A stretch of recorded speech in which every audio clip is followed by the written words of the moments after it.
There are things about Joe Rogan that I think are cool, and I sincerely mean that. I genuinely like the fact that he comes across like a regular dude. I don't think it's some front that he puts on, like how Tucker Carlson LARPs as some kind of everyman with his woodshop, like, show set, you know?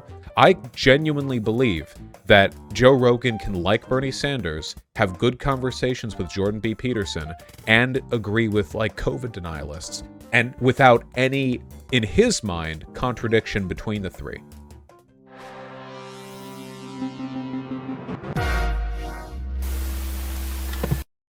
All right, it's time. It's time to answer the Joe Rogan question. It is a question being asked quite a lot on social media right now, as a product of Joe Rogan being at once a controversial figure and also the single largest media figure, to my knowledge, in any kind of politically adjacent Western media. He gets significantly more views per episode, per broadcast than Tucker Carlson, and Tucker Carlson is himself higher up than any other news person, so, you know, there you go.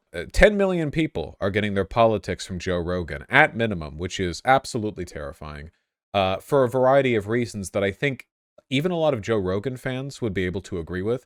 Look, I've been on the table with my opinions on Joe Rogan before. I'm not a big fan of the guy, but I'm sure even Joe Rogan fans could acknowledge the fact that in line with his monkey brain, which is, that's not an insult. He admits to this, you know.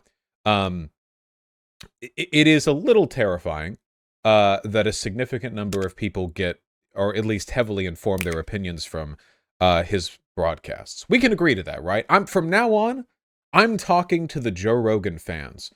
If there are any in the audience, it's you. But for most of you, you're not even here to me, okay? But you can agree with me on that, right? That Joe Rogan, whatever merits you may think he has that I don't think, you know, he is definitely not a fountain of, extensive knowledge in a great many political subjects. There's nothing inherently wrong with that. I mean, neither are other people I like watching, but people do get a lot of political opinions from the guy, or at the very least from his show.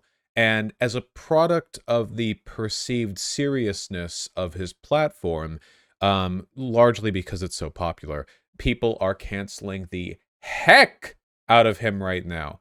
Though cancellation is, I think, a bit of a strong word. Spotify has pulled more than 110 episodes of Joe Rogan's podcast as of just a few days ago. I think a lot of these are just sort of controversial episodes. I think he said the N-word in some of them, you know. Imagine saying the N-word. Who could have figured? Now, a lot of these that were pulled were not like, to my knowledge, ones in which he said anything particularly, pernicious. It's possible that there are a variety of motivations behind the episodes being taken down. See, here's the problem, okay? There are different groups of people who have different reasons for wanting to criticize Joe Rogan.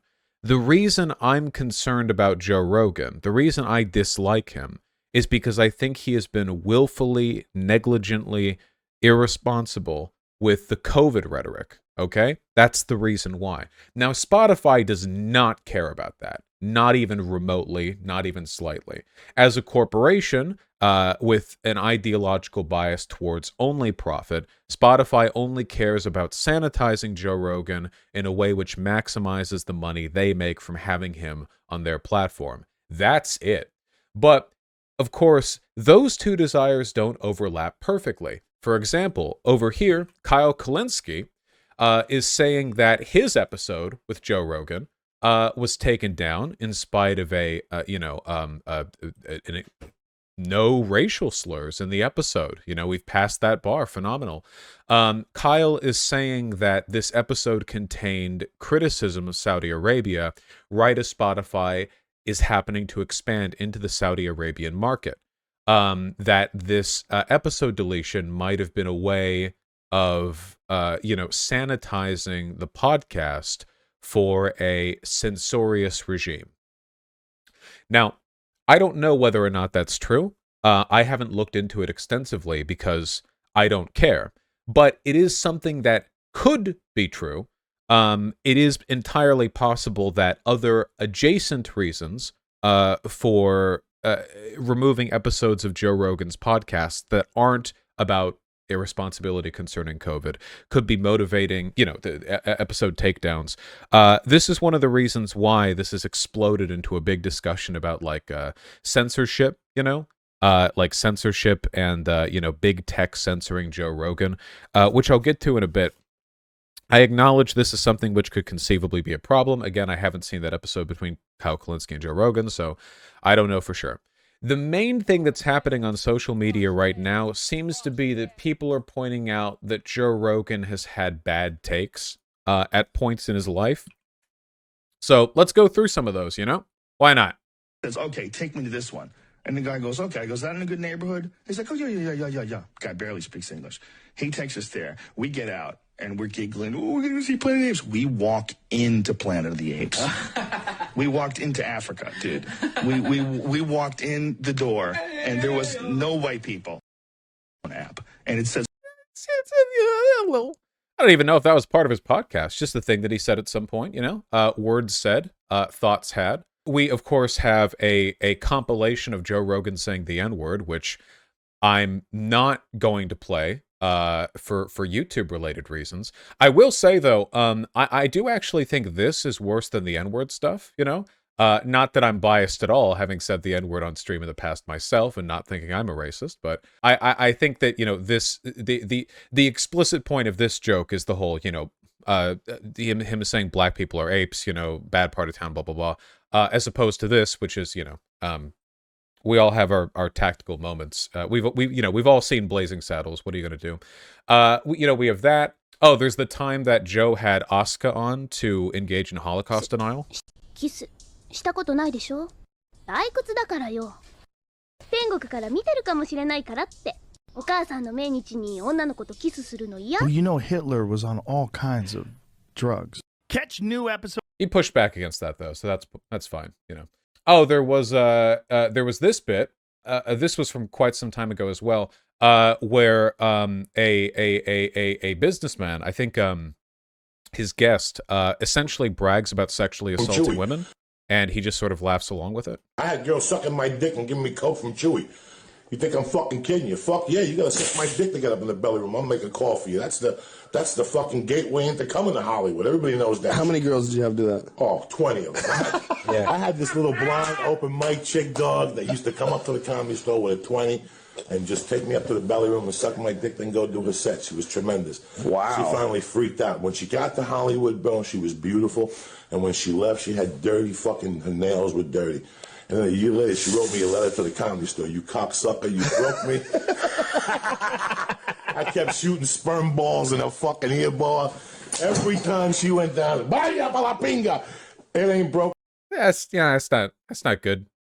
That's not good. It's a little bad. Apparently, this was recent, where we had here's the not deceptively edited clip. Joe Rogan had a race science kind of guy, appreciate this phrenology, my friends. All right, you're observing the phrenology of the superior white race. This gene that black Africans have, it's like a proclivity to violence that they have. MAOA gene. Yeah. I recommend people Google it and do their own research. It's like a big debate about whether or not, but basically like what it is it's, if you think about kind of white European, Asian ancestors, as we kind of moved out of Africa, like aggression and violence was kind of less necessary because we were like farmers and stuff. But God, is that really true though? I mean, you look at all the violence and murder and death that's been done by the military, and you think about how many people involved in the military are white and how many people making the decisions are white. I mean, ultimately, I'm including this because Joe Rogan actually responds with a pretty perfect response given the fact that he's not familiar with the science. Now, if you are familiar with the science on this issue, which I am because, again, I know everything, it is pseudoscience that is often misrepresented by white supremacists as a way of engaging in a kind of, modernized scientific racism. I think the group of people that express this gene the most are Asians. So there is a gene, but if they're calling it the violence gene and Asians have the most of it, but Asians are vastly underrepresented in violent crime, well, maybe it doesn't have to do with violence. Maybe we're just kind of pulling spurious associations out of our ass as a way of attacking people of color. Yeah, maybe, possibly. That's white people causing violence. True, but like, and he points out here, because he can't on the fly like instantly debunk some science stuff he hasn't heard before. He pulls out a really good retort, which is that maybe he doesn't know like the genealogy stuff here, but he does know that institutional violence is more significant than interpersonal violence. So even if you're making some spurious argument about interpersonal violence being more prominent in some racial groups as a product of some gene that he just heard about, he can point out correctly that, how interesting. But, if you take a look at how violence is conducted on a large scale, colonialism, warfare, that is something to which we have some degree of something of a stake.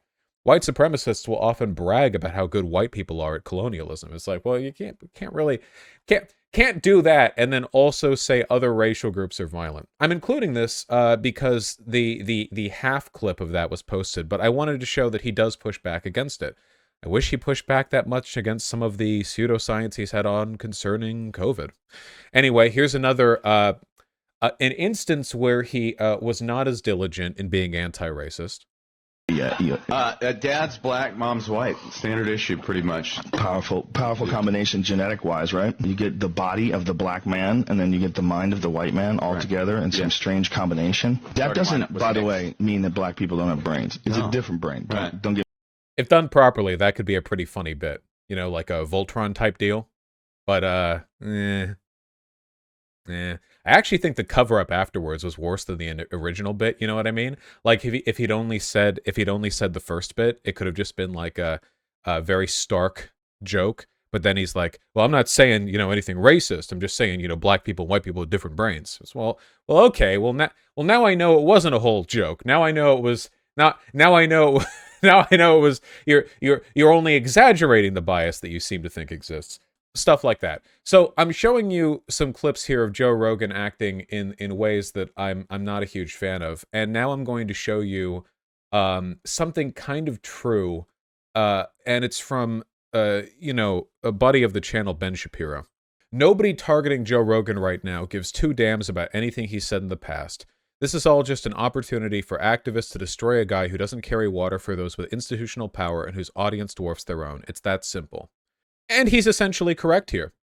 The only reason people are bringing out all these old clips from 10 years ago, the only reason all this is being brought up, is because they're ways of supporting a pre-existing case. The case being made to take Joe Rogan off of Spotify. But not because of the old things that he said. It's only a way of, supporting the pre-existing desire to take him off Spotify by collecting whatever evidence you can start to pull off the shelf. I know this because people do this with me as well. Whenever people don't like you already, anytime you do a new thing that they don't like, they bring out every other thing they have against you, no matter whether or not it's relevant, because it's considered to be part of the broader case that they build to attack you. ContraPoints talked about this in her video on canceling. That when people already have biases against you, it doesn't really matter. Like, it just gets added to the sin list. You know what I mean? And just gets thrown out there. Now, the reason why Joe Rogan is getting shit right now is because of the COVID stuff, not because of the racism stuff. Like, let's be real. Like, right? We can be honest about this. Don't get me wrong, I think it's worth criticizing the racism. I think that's fine, but that's not why it's being brought up. It's being brought up to support the pre-existing thing. If Joe Rogan was currently like a warrior for getting people vaccinated, you guys wouldn't be pulling up these clips of him being racist going, yeah, okay, but what about this? It's obviously to support another case that's being made. So Ben Shapiro's right about this one. This is something that happens pretty much anytime anyone does anything bad. It's just a component of how we tend to condemn public figures. So I'm not saying people are in the wrong necessarily for doing this, or it makes them like bad people or they're being dishonest. But I think it's important that we should be clear about why we're doing or saying what we're doing or saying. So let's talk about Joe Rogan honestly then, okay? I'm going to imagine in my head that, like, the Joe Rogan fan I'm talking to here is Shu, because Shu is the person with whom I have had the most public disagreement about this, and I'll never change her mind, so it's very, very much a futile effort, but in my head, this is sort of the projected, you know what I mean? There are things about Joe Rogan that I think are cool, and I sincerely mean that. I genuinely like the fact that he comes across like a regular dude. And by the way, I think he is a regular dude. I don't think it's some front that he puts on, like how Tucker Carlson LARPs as some kind of everyman with his woodshop like show set, you know? I think that Joe Rogan, like, you could meet him in a Taco Bell at 4 a.m. and he would act essentially just like he does on the show, you know? That's not to say, of course, that he has the income of a regular dude. He's very wealthy. Or that he has the political opinions of a regular dude, though he does share a lot of those, only that I think that what he does is for the most part fairly authentic. There are things that he does that are clearly a product of posturing. For example, he seemed to be pretty paranoid about COVID during the beginning of the pandemic, but still made fun of other people for being paranoid. There are other things like that where he engages in this weird, like, you know, posturing, but to be fair, regular dudes do masculine posturing all the time. So that's not really an argument against that, right? Like, regular guys will do that privately scared about something, publicly putting on a bold face shit to look like macho. That's like a pretty normal guy thing. I don't think it's necessarily part of some like deliberate calculating strategy. I think that he's fairly authentic. Do you think he's sincere about liking Bernie? Yeah, I do. You have to understand that a lot of people's brains are just kind of soup. Most people don't have like a really cohesive ethical or political system that they subscribe to. There are people with wildly contradictory positions. I genuinely believe that Joe Rogan can like Bernie Sanders, have good conversations with Jordan B. Peterson, and agree with like COVID denialists, and without any, in his mind, contradiction between the three. People self-contradict constantly. I don't think it's necessarily dishonesty, at least not all the time. I think that he's authentic in many respects that more institutional political actors can't be. I don't think he gets like a script to read from some higher up the way that a lot of news anchors do. I don't think that he like takes orders. I don't think that he's as susceptible to institutional or state influence as a lot of other groups are. For example, Fox News 100% takes orders from the Republicans. That's not arguable. Murdoch's connection with the Republican Party and the extent to which they coordinate their messaging on stuff is like a very well-documented phenomena, you know? And we know for a fact that the Democrats have done the same with more left-leaning institutions. We know, for example, which was the news agency that was giving Hillary Clinton questions beforehand with the debates with Bernie Sanders back in 2016. Which one was it? It was CNN. Yeah, we know there are associations there, and they run deeper than that. That makes sense, after all. Keep in mind that while the president is a public figure, political, parties like the Democrats, the Republicans, those are private entities, and they have a legal right to coordinate their interests with the interests of news agencies who probably share like a viewer base, a demographic. I don't think Joe Rogan is necessarily a part of that system. That's not to say Joe Rogan can't be influenced. I often feel as though one of the problems I have with talking to fans of Joe Rogan is that they value the aesthetics of independent media more so than the logistics of independent media. And Joe Rogan can never be independent media because he's a hyper wealthy and incredibly well-connected guy. Independent media, at least the things we value about independent media, means that they're divorced from external interests to the greatest possible extent, which allows them to produce content which is honest and truthful, free of bias. But just because Joe Rogan's biases aren't having direct connections to political parties, to our knowledge, does not mean that there aren't biases. There is, for example, the bias towards a profit motive, which influences, I think, people like Joe Rogan more than it might influence somebody like Tucker Carlson, because Tucker Carlson is salaried.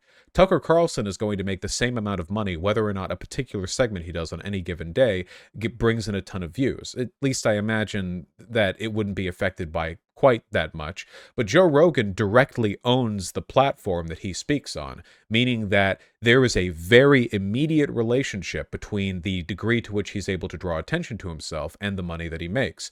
And we know for a fact, based on recent history, that being the COVID vaccine skeptic kind of guy is a very lucrative market. That is a bias. And that is an institutional bias as well, because as any good Marxist would know, a bias towards capital. Capital is an institution. Capital is a systemic foundation. It is a power base. Capital isn't just some abstract, detached, neutral force that people pull from. It is its own set of biases that can pull, say, for example, media figures away from the truth, away from, delivering information in a fair and reasonable sense. I feel often that people who value Joe Rogan's independence are making the same mistake that left-leaning people do when they value small business over big business. Listen you me, okay? Small businesses, the tyranny of the small capital owner, of the petit bourgeois, is indistinct from the tyranny of the plutocrat multi-billionaire who runs a multinational empire. The only difference is scale. And in this case, scale isn't even the point you're looking towards, because Joe Rogan is bigger than the institutional figures you're comparing him to. Like, it's like valuing the authenticity of a small business over a big business, except the small business is 10 times larger than the big business, and the only thing that makes the small business small is that it's owned by a family instead of by, like, shareholders. Walmart is owned by a family, There is a Walmart family, dynasty, the Waltons. Does that mean, then, that that's the authentic family-owned small business energy, which is more, authentic than, say, a democratically managed co-op that doesn't have any family ownership?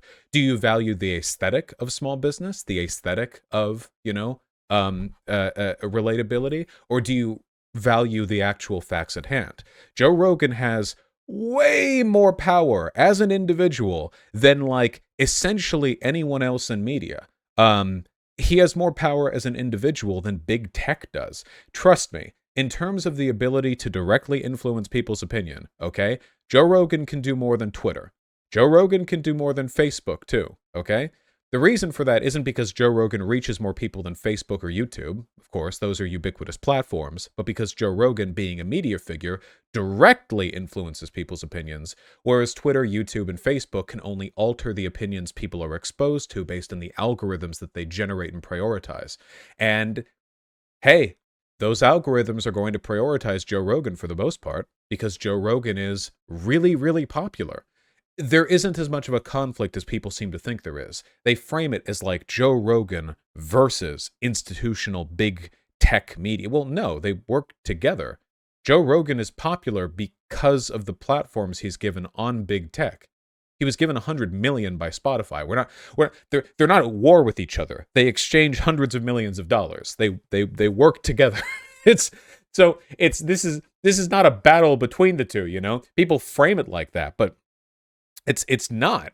Joe Rogan is an immensely powerful person, and power is a differentiator. Power is a factor that can distinguish a person's interests from the interests of people without power. And it can do so more effectively in some cases than any proxy to power, like being a part of an institution that has connections to the DNC or the Republican Party. Direct power, direct control over what people are thinking, what people are hearing, is oftentimes, because of its perceived authenticity, more compelling than any level of institutional, corporatocratic, ruling.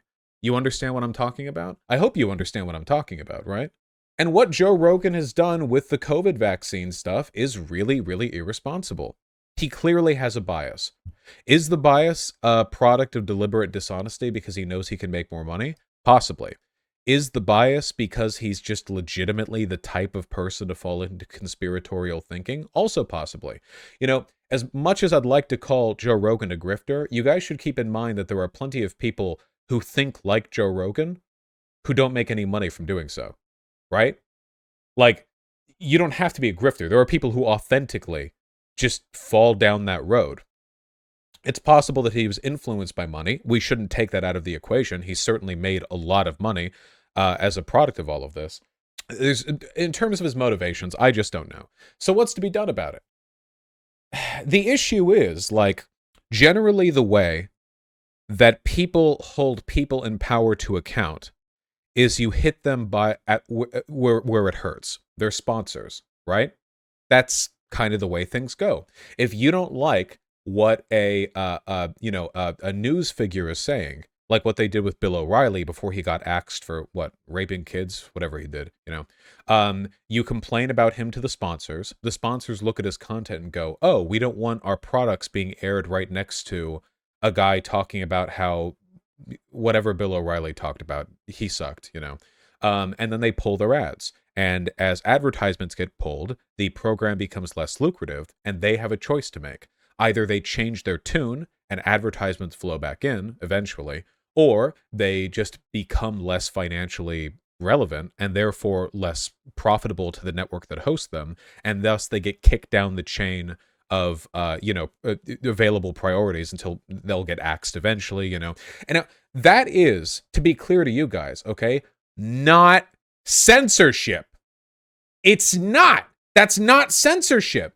How the fuck else are you supposed to critique people with media? See, this is the issue. People talk about, trying to hold Joe Rogan to account is censorship. Well, wait, you're the one defending the super fucking rich, powerful guy against the criticisms of tons of people who have no institutional power. You're the one backing power in this case. So there should just be no mechanism whatsoever by which media figures are, you can't contact sponsors? What is it always just going to be don't watch them personally? Don't watch them yourself is like the most milquetoast liberal approach imaginable. It's like vote with your wallet. Oh, if you don't like Nestle having death squads in Africa, or using slave labor, then just don't buy their products. Thanks. And I know Shiwanhead wouldn't accept logic like that, would she? No, she wouldn't. Shiwanhead would post some, vague, terrorist meme posting shit in response to anyone talking anything about Nestle. Obviously, with regards to Nestle, we're talking about, very direct, child slaves, what have you. So, hey, have fun. But there are consequences to media, Like, the only reason Nestle can get away with what Nestle does is because of America's attitudes towards corporate regulation. And the only reason we have those attitudes towards corporate regulation is because of media figures that promote it on behalf of politicians who work hand in hand with business oligarchs. So it's a chain down the line, but Nestle can only have their child slaves because people like, Glenn Beck over here in the States get to convince tens of millions of Americans that the government regulating business is socialism, and socialism is when Biden can fuck your wife. There is a direct flow down from these points. So do you get then to, complain about advertisers on this show, that, or the other? And if you get to complain about that, why don't you get to complain about Joe Rogan?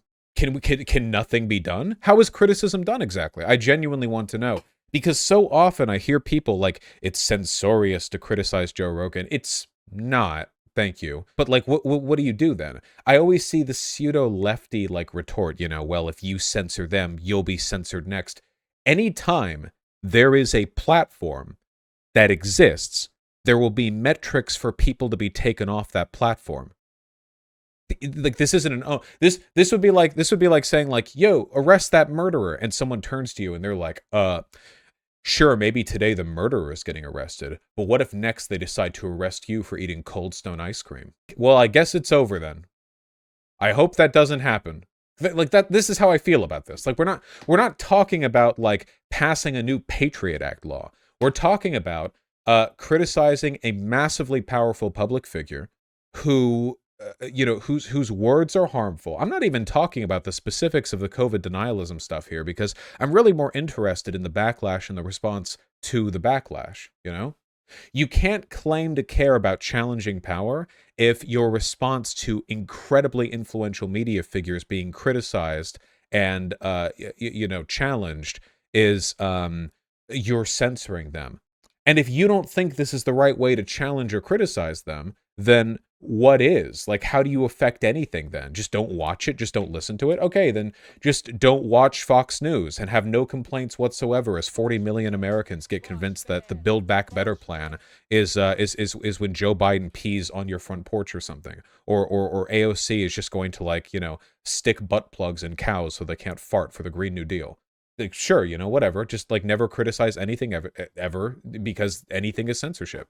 Do not buy that line.